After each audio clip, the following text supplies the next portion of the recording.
and 2 that refer essentially to the number of ballots. And as you can imagine, there should be some consistency there. 1 is the list of eligible voters before an election. 2 is the list of who voted in that election. There shouldn't be anybody on list 2 that wasn't on list 1.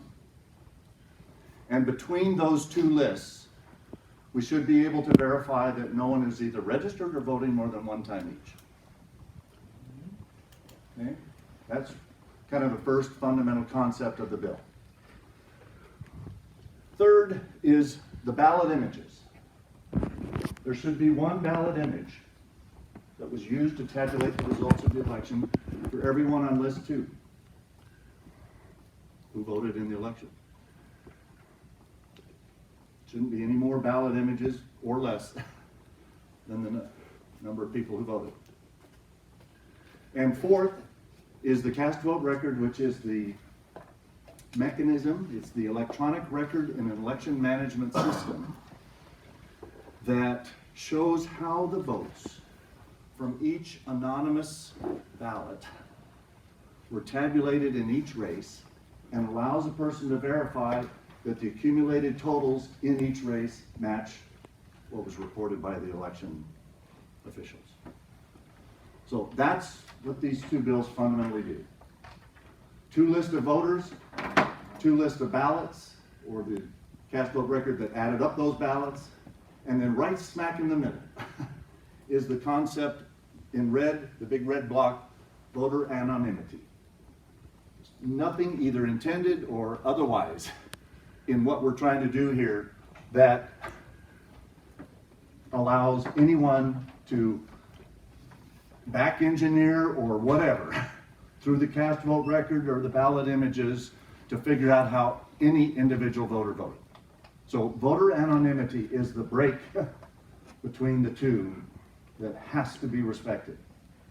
And that's reflected in this color chart that the Secretary's office produced, and I've tried to reproduce here on the board. So any concerns about these 4 fundamental concepts?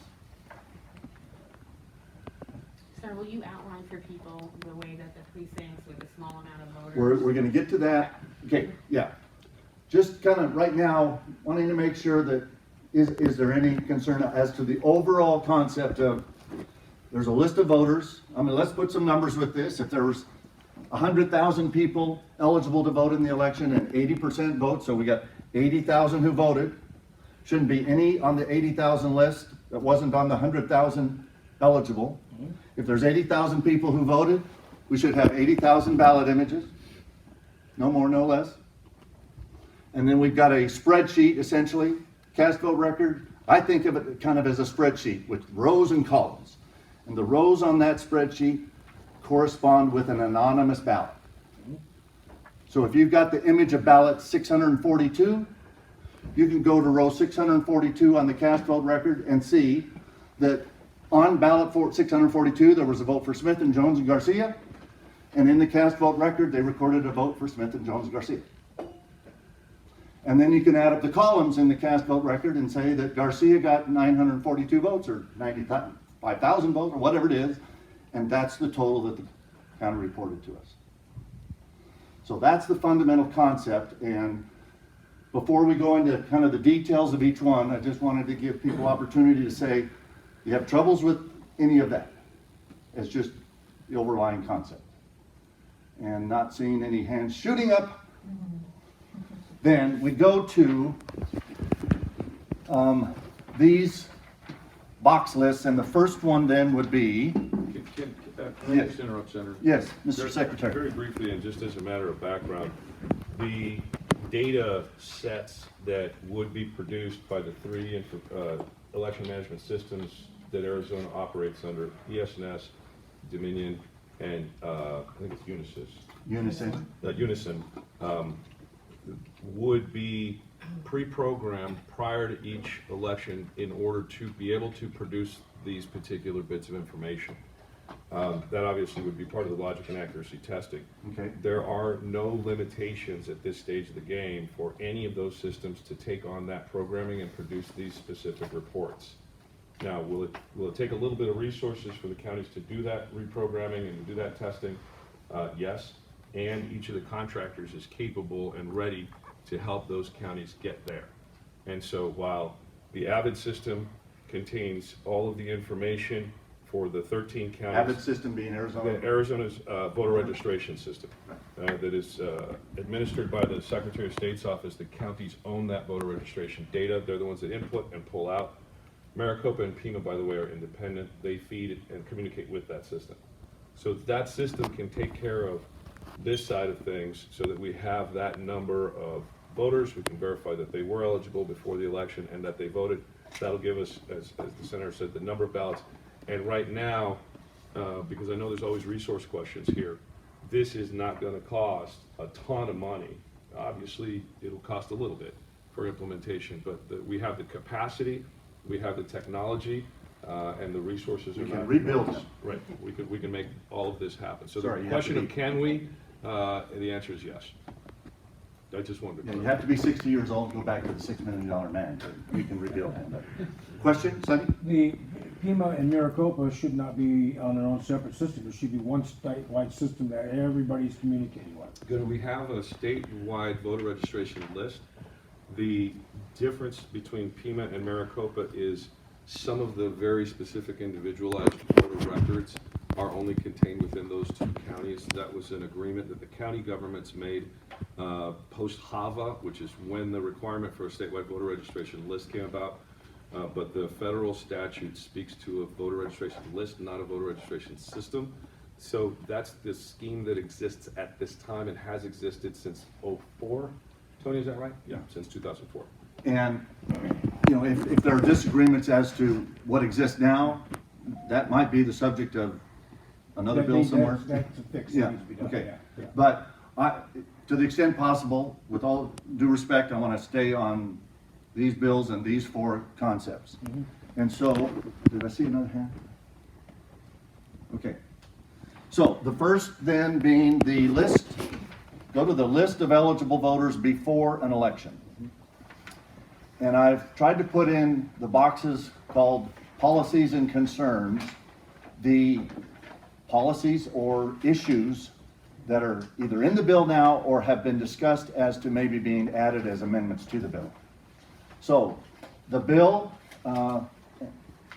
basically says that this list of eligible voters before the election is limited to the voter's name, street address, year of birth, and precinct. Yeah. Now, year of birth was put in there for juniors and seniors at the same address.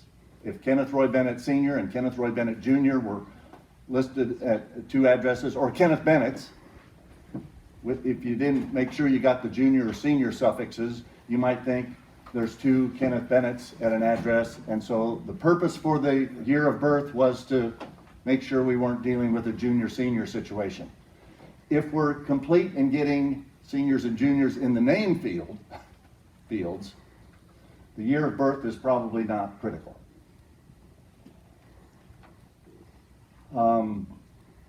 But the intent is to have at least name, address, and precinct in a sortable format so that you can pick a street and say, and then pick an address, and you can look at Yavapai County, the Watson precinct, and you can go to Ewin Drive, 2150, and you can see if Kenneth Roy Bennett and Jean Bennett are registered there, and if so, and that's all that's registered there, we don't have a problem. If there's a Kenneth Roy Bennett, and a Kenneth R. Bennett, and a Kenny Bennett, and a Ken R. Bennett, and a Ken Roy Bennett, and on and on and on, might have an issue, obviously. Okay? So any questions on limiting the information to name, address, precinct? Sonny? No, but you just got the year of birth. I think we should put the month and year. Month and year? Month and year. Okay. We did find some anomalies when we were going through a lot of this canvassing stuff. Okay. So we have an Yeah. idea of adding the month and year of birth. I mean, I remember hearing some issues where somebody's in the system as being born in 1862 instead of 1962. Yeah. So I didn't realize or think that it was so critical whether they were born in June or July of It was 1862. listed on But as, they were born in '05, but that's not. County recorders to be able to salt the list with names so that in case somebody is using the list for illicit purposes outside of the definition, that law enforcement would have some tool to trace back. Okay, that's a great segue, Mr. Secretary, into the very next one, which is how do you make this list available? The bill right now contemplates the counties publishing this list on the website. Several members, including Senator Marsh, who couldn't be here today, and signed on as a co-sponsor of the bill, expressed real concern about that. And so, after thinking about it for weeks and weeks, I think we want to move to these lists being available through the Secretary of State's office. The county would be required in the bill to provide information to the Secretary of State's office. The Secretary of State's office would make sure it's all in a standard format. And then upon application, online I would hope, people can say, I want a list.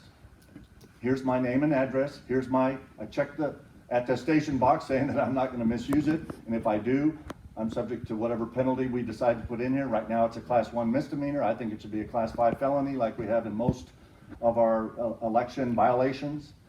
But to your point, correct. If it's made available through an application process rather than just posted on the county websites in different ways, 15 different places, if it's made available through the Secretary of State's office by application, then when Ken Bennett asks for a list, you can, and I don't know if everybody heard what he was referring to, you can salt the list and put in a little asterisk here or a little @ sign there, or you can do something that says, the list we gave to Ken Bennett had an asterisk after Well, here's something. And so if that list shows up being used for commercial purposes, that applicant was, the post office would then immediately send that back to wherever agency. We would know then that that carpet company had somehow purchased an address for Joe Smith at 123 Maple Street, and the only place, or the reasonable place that they would have got it from is this voter list. And so that gives them the capacity to begin the investigation to move forward. At this time, there is no capacity for, let's say a consultant gets a list from a candidate, for that consultant to turn around and sell it. There's no traceback capacity that law enforcement has to even begin an investigation. So that would, number one, serve as a deterrent for misuse of the list, which would protect our voters, which is incredibly important. And number two, in the event that somebody wasn't deterred, the law enforcement agency, to whoever this falls, would have at least that beginning of an investigative tool. okay. I think we need to think through how to allow the list to be salted if that's the way we want to try to increase voter protections. Not be the one, or maybe you change some field somewhere, you put an asterisk, like I said, in a innocuous field somewhere, and Javen? So, JD, sorry. I think I that- hired the guy here, his name was called Javen. It's actually Senator now, but thank you. So, I get both points. I would say that probably the most important is that there's nobody on this list, number 2, that is not on list number 1. So even if we do add some names on list number 1, and this may or may not be the right thing to do, if those names that are made up are on list number 2, that's a problem. Right? But if we're talking about the list number 1 is slightly bigger because of a couple of names, maybe it's not terrible, but I do agree that at some point you have a trust issue that data is not accurate. I just want to make that point. Thank you. It also may create Senator.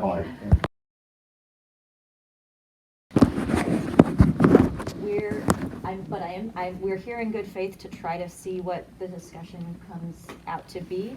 I think that if we're able to get somewhere, I think our hard line might be that the cast vote record and after certification should be the only things posted, because anything that could lead to multiple challenges, things that delay the certification process, That's what we really want to avoid because of the atmosphere that we're in, facing. So I'm gonna step Thank out you, though Senator. because.